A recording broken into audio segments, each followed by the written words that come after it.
नमस्कार, मैं डॉक्टर आशीष कुमार जैन, शिक्षाचार्य, एकलव्य विश्वविद्यालय दमोह, मध्य प्रदेश। आज की इस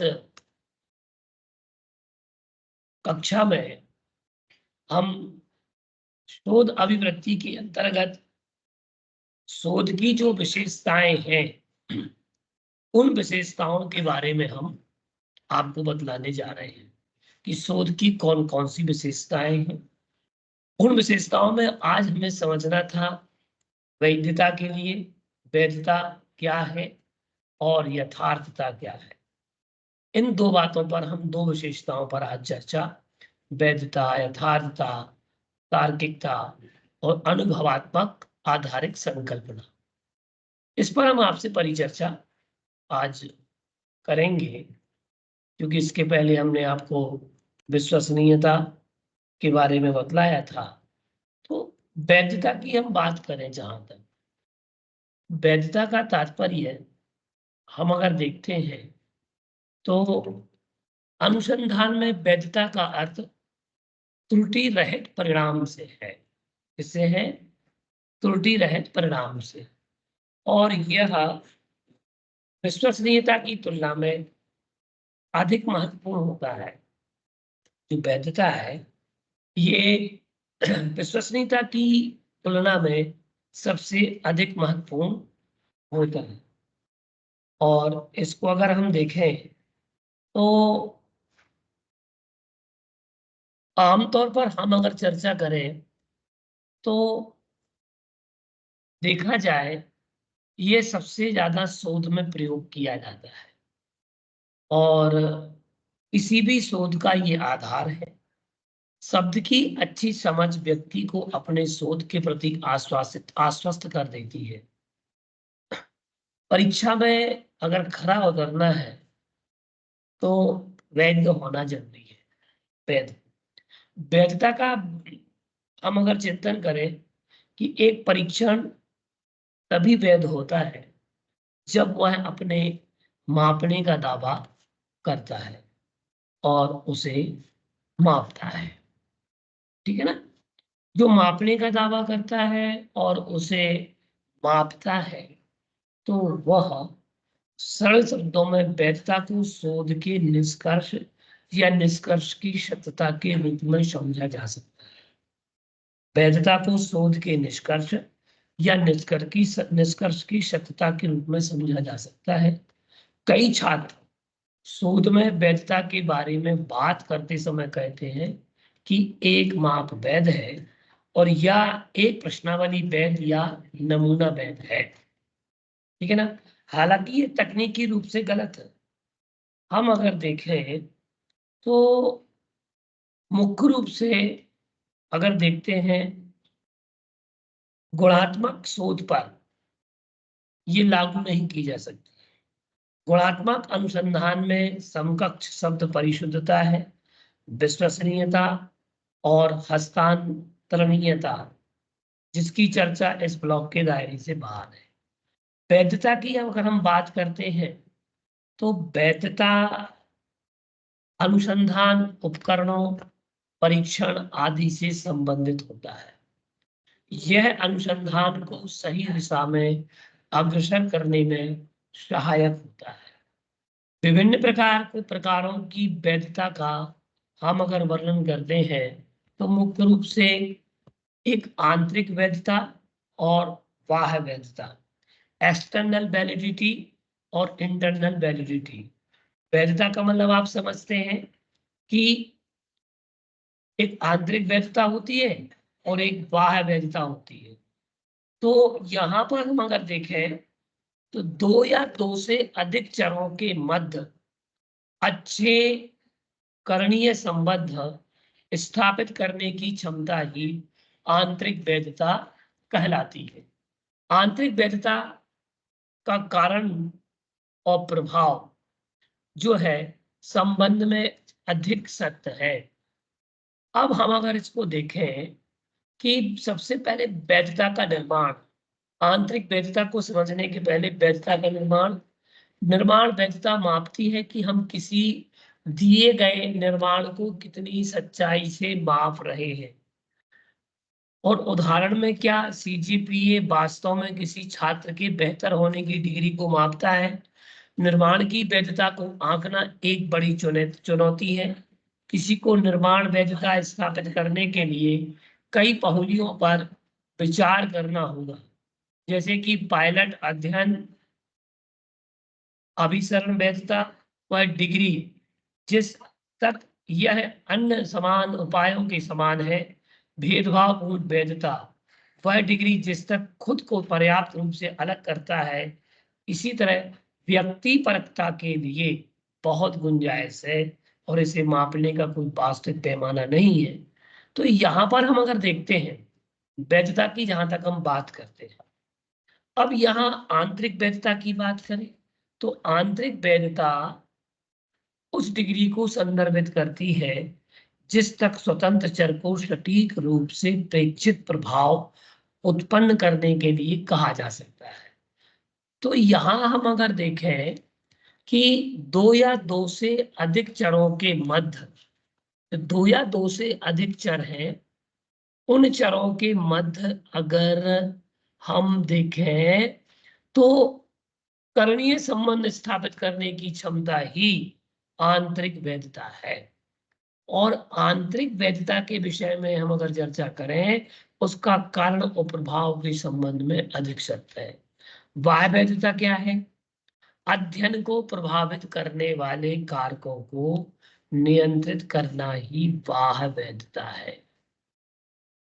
क्या बाह्य वैधता है कि जो कारण है उन कारणों को क्या करना, जानना और समझना, ये बाह्य वैधता कहलाती है। बाह्य वैधता के विषय में हम अगर आपसे परिचर्चा करते हैं तो इसमें हम अगर देखें,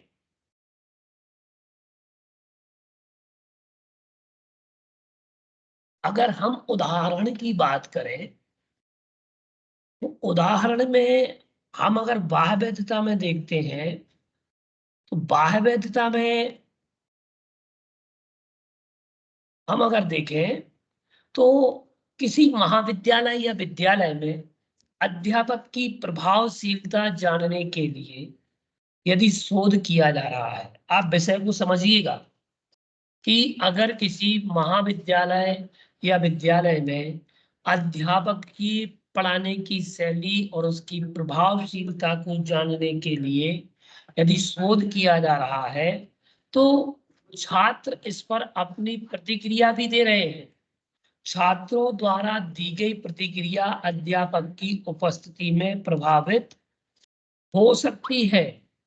क्या उनकी उसमें प्रभावित हो सकती है, क्योंकि छात्र उसकी उपस्थिति में अपनी प्रतिक्रिया अध्यापक के भय के कारण भी बदल सकते हैं।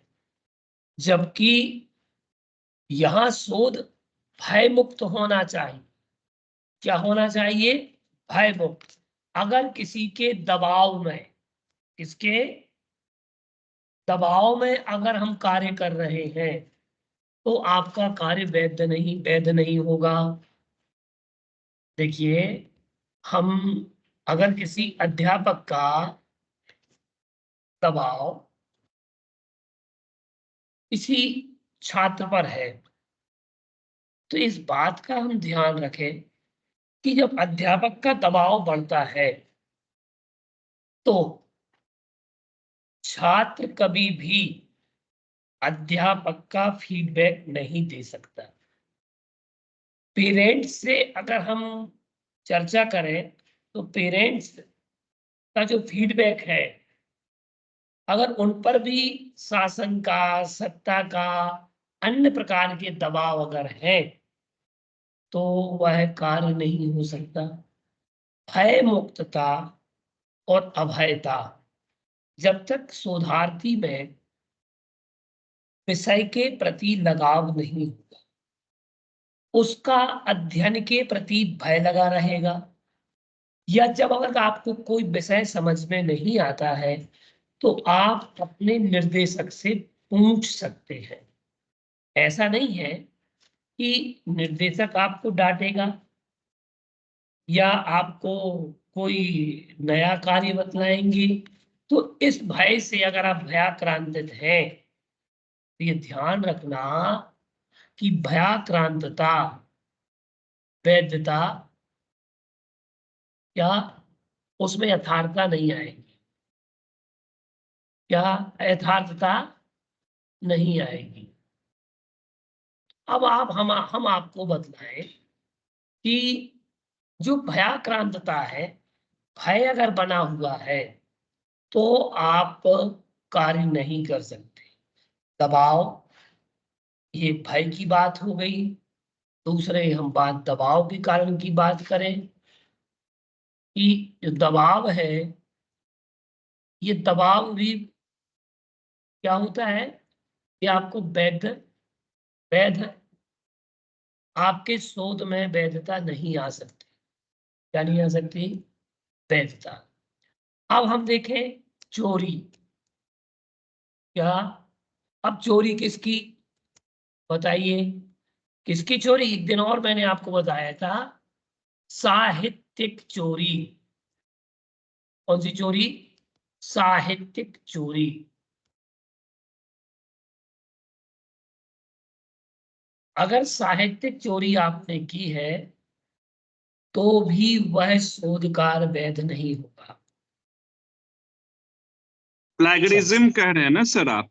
जी जी, प्लैगरिज्म अगर हम देखते हैं, साहित्यिक चोरी, और सबसे पहला कर्तव्य अनैतिकता। देखो, अनैतिकता, अनैतिकता से तात्पर्य ये होता है, देखो साहित्यिक चोरी का एक परसेंटेज होता है, एक नियम बनाया है रिसर्च इथिक्स के नाम से। जो रिसर्च इथिक्स है, उस रिसर्च इथिक्स को हमें जानना है और समझना है कि रिसर्च इथिक्स क्या है, शोध का प्रकाशन क्या है, रिसर्च पब्लिकेशन एंड इथिक्स क्या है। इस विषय पर हमें भी समझना पड़ेगा। जब तक आप अपने कार्य के प्रति नैतिक नहीं होंगे, जवाबदार नहीं होंगे, तब तक आपका शोध कार्य वैध नहीं होगा। तो आपको जवाबदार भी होना है, नैतिक भी होना है, और शोध के मूल्यों को भी समझना है। किसको समझना है? शोध के मूल्यों को। मूल्यों को। शोध के मूल्यों को समझने के लिए आपके लिए क्या करना पड़ेगा? सबसे पहले आपको अनैतिकता का त्याग करना हो। अनैतिकता से तात्पर्य ये है, और अनैतिकता में कई ऐसे कारण हैं जो आपके शोध को अनैतिक और अवैध घोषित करते हैं। सबसे पहला कारण साहित्यिक चोरी। दूसरा मुख्य कारण है स्वाध्याय नहीं करना। क्या नहीं करना? नियमितता।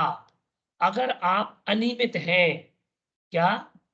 अनियमितता। तो अनियमितता के कारण क्या?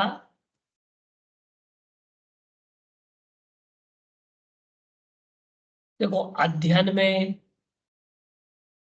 लेखन में, इसमें अध्ययन लेखन में अगर आप अनियमित हैं तो ये मान के चलिएगा कि अगर आप शोध कार्य कर रहे हैं और शोध कार्य में के अध्ययन में आप अनियमित हैं, लेखन के कार्य में अनियमित हैं, तो ये मान के चलिए आपका शोध कार्य वैध नहीं होगा।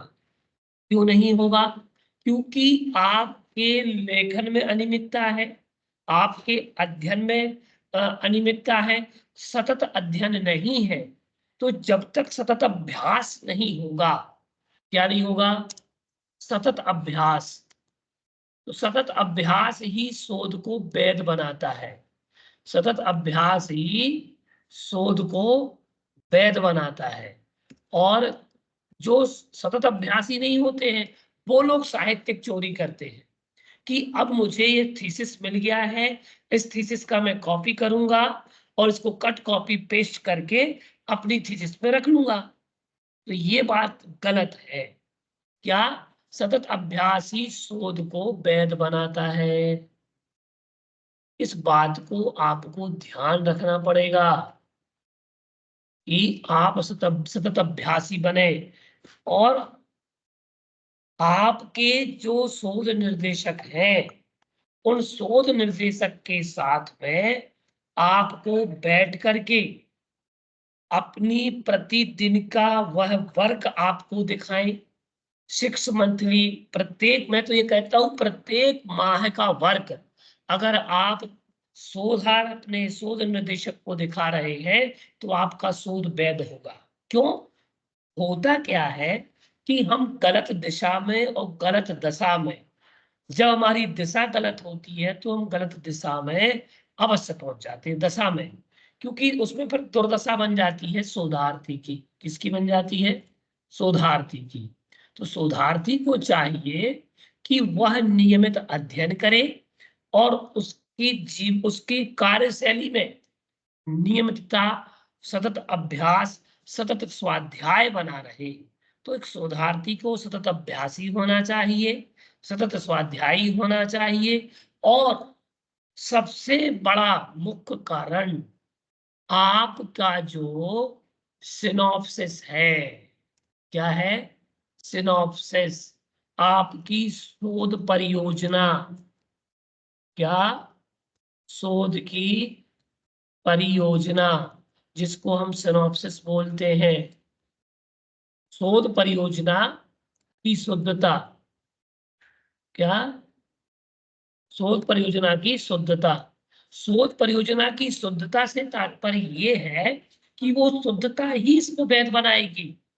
आपने जो क्लासिफिकेशन किया है, आपने जो अपने शोध कार्य का रोड मैप तैयार किया है, उस रोड मैप पर आपको चलना है।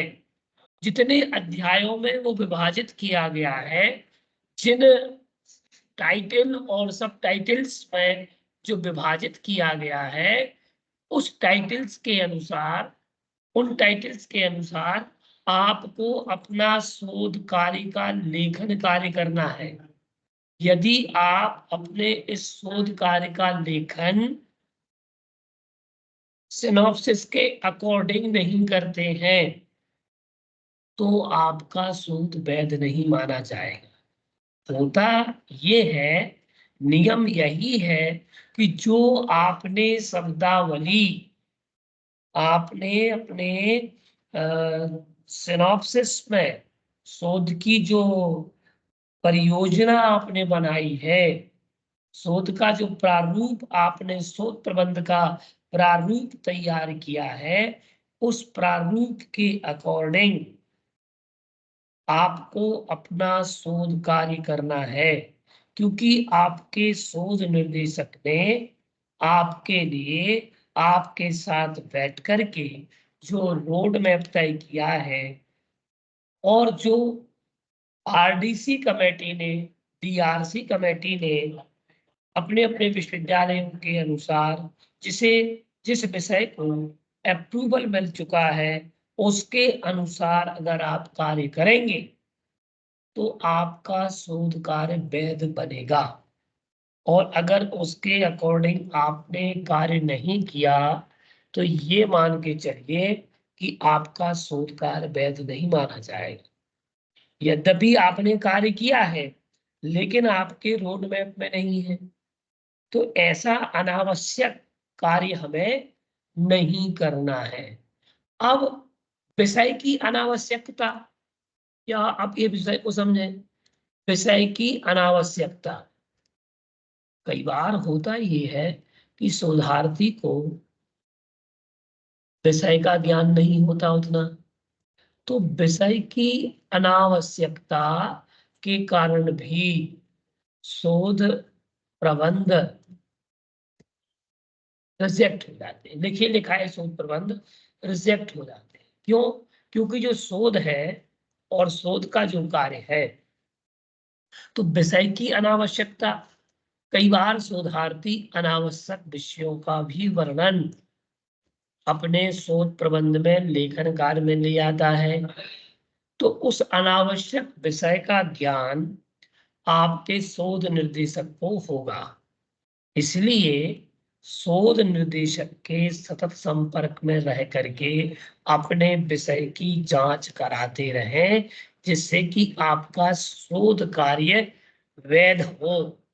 तो ऐसे और भी कई कारण हैं जिन कारणों से आपका शोध कार्य अवैध हो सकता है। तो वैधता के लिए हमें चाहिए कि एक तो भयाक्रांतता ना हो, या फिर अनावश्यक दबाव ना हो, क्योंकि प्रेशर तो रहता है कार्य का, लेकिन जो दबाव बन जाता है वह अनावश्यक दबाव नहीं होना चाहिए। इसलिए किसी के दबाव में आकर अथवा भावनात्मकता, दबाव और भाव, क्या, भयाक्रांतता और भावात्मकता, क्या, भावात्मकता। कई बार शोधार्थी भावुक हो उठता है कुछ मुद्दों को लेकर के। जिन मुद्दों का निदान नहीं हो पा रहा है, उन ज्वलंत मुद्दों को लेकर के वह भयाक्रांतित या दबाव में आकर के, या फिर यूं कहें भावुक हो जाता है। और भावुकता में वह बहुत कुछ अपनी रिसर्च में भी लिख देता है। तो भावुकता के कारण रिसर्च में ऐसा कुछ भी ऐसा कुछ भी ना लिखें, क्योंकि रिसर्च में ऐसा कुछ भी ना लिखें रिसर्च में ऐसा कुछ भी ना लिखें कि आपका रिसर्च वैध ना हो। इसीलिए आपको अगर रिसर्च वैध करना है, वैलिड करना है, आपका शोध कार्य अगर आपको वैलिड करना है, तो उसकी वैलिडिटी बनाने के लिए, वैधता बनाने के लिए आपके लिए क्या करना होगा? भावुक बिल्कुल भी नहीं होना। भावुकता में लिखे गए शब्द आपके लिए घातक हो जाएंगे। आप वही लिखें जो स्पष्ट है, जिसके प्रमाण आपके पास में है, जिसके एविडेंस आपके पास में है। हाँ, नई खोज अगर आप कर रहे हैं तो नई खोज में, नए रिसर्च में, क्योंकि आपको अपने अकॉर्डिंग टू टॉपिक्स आपको विचार करना होगा कि टॉपिक आपका क्या है। और टॉपिक के लिए आपको 5 मिनट, टॉपिक के लिए हम अगर देखते हैं कि जब आपका वह रिसर्च टॉपिक तय हो जाता है, उस रिसर्च टॉपिक को तय करने के लिए आपको बहुत मेहनत करना पड़ती है। रिसर्च के लिए हमें संबद्धता चाहिए होती है विषय की। अगर आप विषय से संबद्ध हैं, सन्नद्ध हैं, विषय से जुड़े हैं और उस विषय के अभ्यासी हैं, तो आप बहुत अच्छा रिसर्च कर पाएंगे, बहुत अच्छा लिख पाएंगे। और अगर आप उस विषय से सन्नद्ध नहीं रहेंगे, जुड़े नहीं रहेंगे, तो आपके लिए लिखना मुश्किल होगा। अब विषय की संबद्धता के साथ साथ अंतर वैयक्तिक विषयों का भी ज्ञान होना चाहिए। क्या? अंतर वैयक्तिक विषय, क्या, अंतर वैयक्तिक विषयों की जानकारी होना चाहिए। अब अंतर वैयक्तिक से तात्पर्य क्या है? अंतर वैयक्तिक,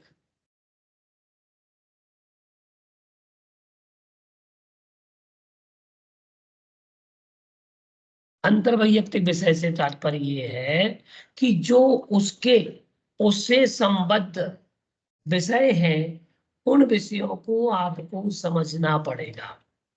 यदि आपका साहित्यिक शोध है, तो साहित्यिक शोध में आपको अकॉर्डिंग टू टॉपिक, विषय के अनुसार आपको अन्य विषयों का भी ज्ञान, आपके शोध कार्य के विषय से संबंधित जो भी कहना चाहिए, जो आपका रिसर्च का टॉपिक है, उस टॉपिक से जुड़े हुए अन्य विषयों को, जो आपके अंतर अध्यायों में बनाए गए विषय हैं, उनसे संबंधित विषय सामग्री को अथवा पुस्तकों के लिए, लिटरेचर के लिए, डाटा के लिए आपको कलेक्ट करना पड़ेगा।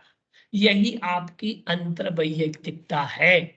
और अंतर्वैयक्तिक विषय में आपको सेंट्रल लाइब्रेरी अथवा आपकी स्टेट लाइब्रेरी, डिपार्टमेंटल लाइब्रेरी अथवा आपके विषय से संबंधित अन्य आपके शहर में या आपके अन्य बड़े बड़े जहां शोध केंद्र खुले हुए हैं, उन विषयों का उन पुस्तकों का सूचीकरण सबसे पहले कर लें और उस विषय से संबंधित पुस्तकों को भी आपको जुटाना पड़ेगा, जिससे आपका शोध कार्य वैध बनेगा। विषय, विषय से संबंधित पुस्तकें, ठीक है, विषय से संबंधित साहित्य, हम ये कह सकते हैं। क्योंकि अगर विषय से संबंधित साहित्य आपके पास में है, तो ये मान के चलिए कि अगर आपके पास विषय से संबंधित साहित्य है और साहित्य का अध्ययन आपने किया है, तो निश्चिततः मैं ये कह सकता हूं कि आपने शोध कार्य, आपका शोध कार्य वैध ही होगा। क्यों? आप उन विषयों का, उन पुस्तकों का अध्ययन करने के बाद जब आप लेखन कार्य करेंगे, तो निश्चिततः आपका शोध प्रबंध बड़ा ही प्रामाणिक होगा, सत्य होगा, उसमें कहीं भी किसी भी प्रकार की कोई चूक नहीं पाई जाएगी और वह शोध प्रबंध और शोध प्रबंध में वर्णित विषय दूषित नहीं होगा। तो इस विषय में हम सबके लिए यह बात जरूरी है कि आपको क्या क्या सोचना है। तो मैंने जो बात आपको बताई है, तभी आपके शोध कार्य में यथार्थता आ पाएगी, अन्यथा यथार्थता नहीं आएगी। क्यों? क्योंकि यहाँ विवेक का प्रयोग आपको करना है। क्या करना है?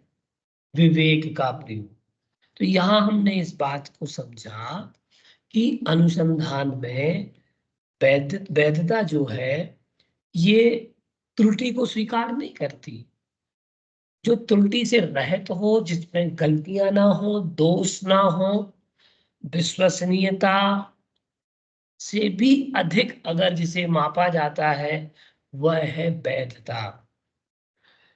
और मुख्य रूप से इस पे मैंने आपको बतलाया था कि इस पे प्रक्रियाओं, अनुसंधान के उपकरणों, परीक्षण आदि से ये संबंधित होता है और ये अनुसंधान को सही दिशा में अग्रसर करने में सहायक होता है। अनुसंधान को सही दिशा, ये वैलिडिटी जो है, ये ही अनुसंधान को सही दिशा में ले जाने है। अब आंतरिक वैधता मैंने आपसे चर्चा की थी कि दो या अधिक चरों के मध्य अच्छे करणीय संबंध स्थापित करने की क्षमता ही आंतरिक वैधता है। और आंतरिक वैधता कारण और प्रभाव के संबंध में अधिक सत्य है। बाह्य वैधता अध्ययन को प्रभावित करने वाले कारकों को नियंत्रित करना ही बाह्य वैधता है।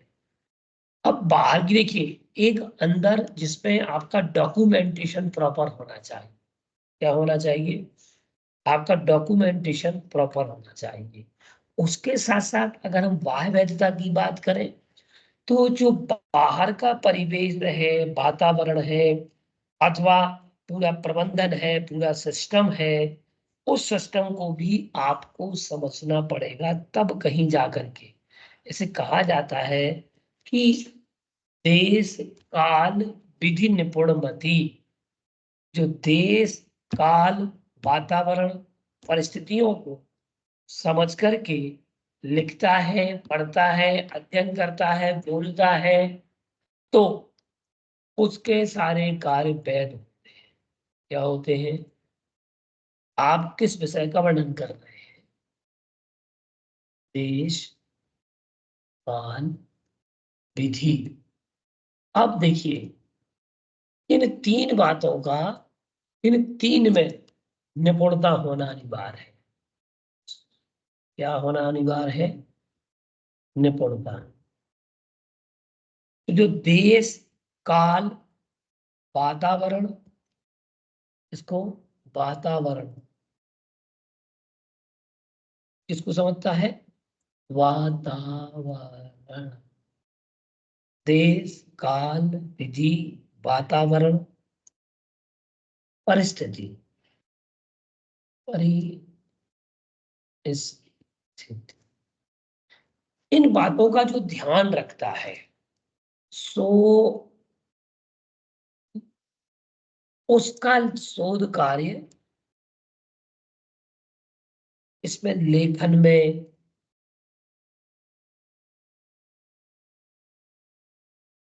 वाचन में,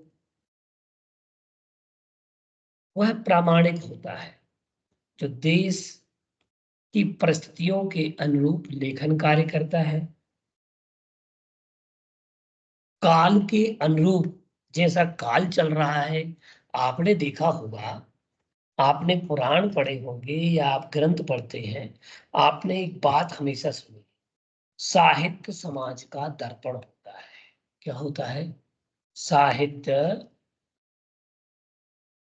क्या होता है? साहित्य समाज का। किसका? समाज का दर्पण होता है। क्यों होता है? इस बात पर विचार किया कि साहित्य समाज का दर्पण क्यों होता है? क्योंकि साहित्य में उस देश की, उस काल की, उस समय की परिस्थितियों का, तत्संबंधी विधियों का, वहां के वातावरण का विशेष वर्णन होता है। और अगर जो उस देश, उस काल, परिस्थिति, वातावरण और विधियों को जान जाता है, सो निश्चिततः ये मान करके चलिए कि वह शोध कार्य प्रामाणिक होगा। वह शोधार्थी अपने शोध कार्य में निष्णात होगा। जो देश, काल, वातावरण, परिस्थितियां, वहां की परंपराएं, परंपराओं को भी जो ध्यान में रख सकता है, पूर्व शोध को। किसको? सबसे बड़ी बात, पूर्व शोध को। पूर्व में भी वहां क्या क्या शोध हुए हैं, ये बात अगर वह ध्यान रखता है और उनकी एविडेंस देता है, तो निश्चितता उसका शोध प्रबंध, शोध कार्य प्रामाणिक माना जाएगा।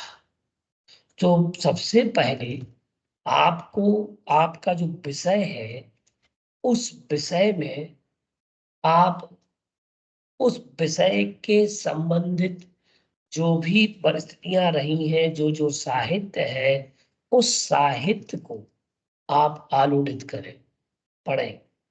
फिर पूर्व शोध, आपके शोध कार्य के पहले आपके विषय पर किस प्रकार के शोध हो चुके हैं, किस प्रकार की शोध, लोगों ने आर्टिकल लिखे हैं तो उनका ब्यौरा, ठीक है ना। शोधार्थियों ने शोध प्रबंध लिखे तो उसका एक ब्यौरा आपके पास होना चाहिए। और लेटेस्ट हो तो वो आपके शोध प्रबंध को प्रामाणिक करता है, वैध करता है, और उस शोध को करने में आपको भी आनंद की अनुभूति होती है। तो शोध को वैध करने के लिए आपको पूर्व साहित्य का ब्यौरा भी आपके लिए अनिवार्य है। जो आप जब सिनॉप्सिस तैयार करेंगे उसमें एक बिंदु पूर्व शोध का भी होता है। इसका होता है पूर्व शोध का। तो पूर्व शोध में हम अगर देखें तो सबसे पहले आपको अपना विषय देखना है। जैसे कि अगर आपका शोध प्रबंध किसी आचार्य की कृतियों पर है, वो साहित्यिक शोध है, तो उस साहित्यिक शोध से संबंधित अन्य पुस्तकों का सृजन, उन अन्य पुस्तकों का एकत्रीकरण आपको करना। तो सबसे पहले शोधार्थी क्या कार्य करे? अगर आपको अपना शोध कार्य प्रामाणिक करना है तो मैं आपको सबसे अच्छी पद्धति बता रहा हूं कि आप अपने विषय से संबंधित प्रकाशनों की खोज करें। प्रकाशनों के बाद वहां के कैटलॉग की खोज करें। जो वहां के आपके विषय से संबंधित कैटलॉग्स हैं, उन कैटलॉग में से आप कुछ पुस्तकों का चयन कर लें। ये सबसे सरल पद्धति है शोधार्थी के लिए। अगर अपना लिटरेचर रिव्यू तैयार करना है, साहित्य शोध समीक्षा तैयार करना है, तो उसके लिए आप सबसे पहले अपने विषय से संबंधित प्रकाशन की खोज करें। उस प्रकाशन के कैटलॉग आप लाएं और कैटलॉग ला करके आप उनमें से अपने विषय से संबंधित पुस्तकों की खोज करें। उन पुस्तकों को आप बुलवाएं, संग्रह करें अथवा पुस्तकालयों में जाकर के उसकी खोज करें। एक लिस्ट आप बना लें, जिससे होगा क्या कि आपके पास लिटरेचर रिव्यू तैयार करने के लिए पूर्व शोध में आप उन ग्रंथों का, उन पुस्तकों का आप नाम डाल सकते हैं, लिख सकते हैं और आपकी पीएचडी में, शोध प्रबंध में, शोध कार्य में ये वैधता प्रदान करेगा। तो वैधता प्रदान करना है तो आपको प्रकाशनों की खोज भी करना पड़ेगी। इसकी खोज, प्रकाशनों की खोज पूर्व शोध के लिए कि आपके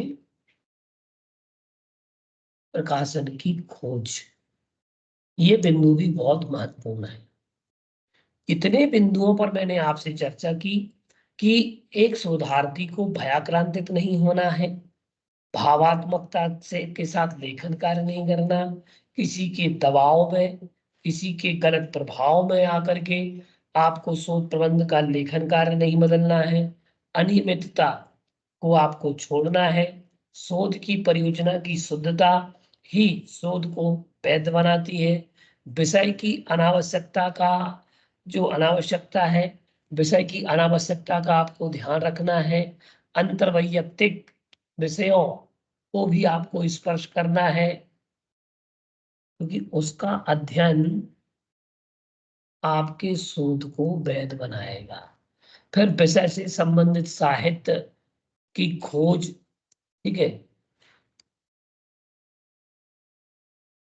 जब तक आप वो साहित्य की खोज नहीं करेंगे तो आपका शोध प्रबंध, और साहित्य की खोज होगी तो निश्चित है कि प्रकाशन की खोज तो करना ही है हमें। तो प्रकाशन की खोज, विषय से संबंधित साहित्य की खोज, फिर साहित्यिक चोरी से आपको बचना है, अनैतिकता से आपको बचना है। देश, काल, वातावरण, परिस्थिति, विधि आदि में लेखन कार्य संबंधित, वाचन संबंधी अथवा प्रकाशन से पहले आपको इन सब सारी चीजों को देखना है। पूर्व शोध भी आपको, पूर्व शोध नामक बिंदु को भी आपको विचार करना है। तो पूर्व शोध के विचार करने के बाद आपका शोध कार्य वैध होगा। तो इस वैधता को आपको बना करके रखना है। तो मुझे विश्वास है कि आप सभी को विषय समझ में आया होगा और आपको काफी इस कक्षा से लाभ हुआ होगा। और अगर आपको ये सब बातें अच्छी लगी हैं तो आप इस कक्षा को लोगों तक शेयर करें, अपने सहयोगी मित्रों तक शेयर करें, जिससे कि आप हमारे भारत देश के शोध कार्य में आप भी अपने सहयोगी बन सकें। नमस्कार, मैं डॉक्टर आशीष कुमार जैन, शिक्षाचार्य, संस्कृत विभाग, एकलव्य विश्वविद्यालय, दमोह, मध्य प्रदेश।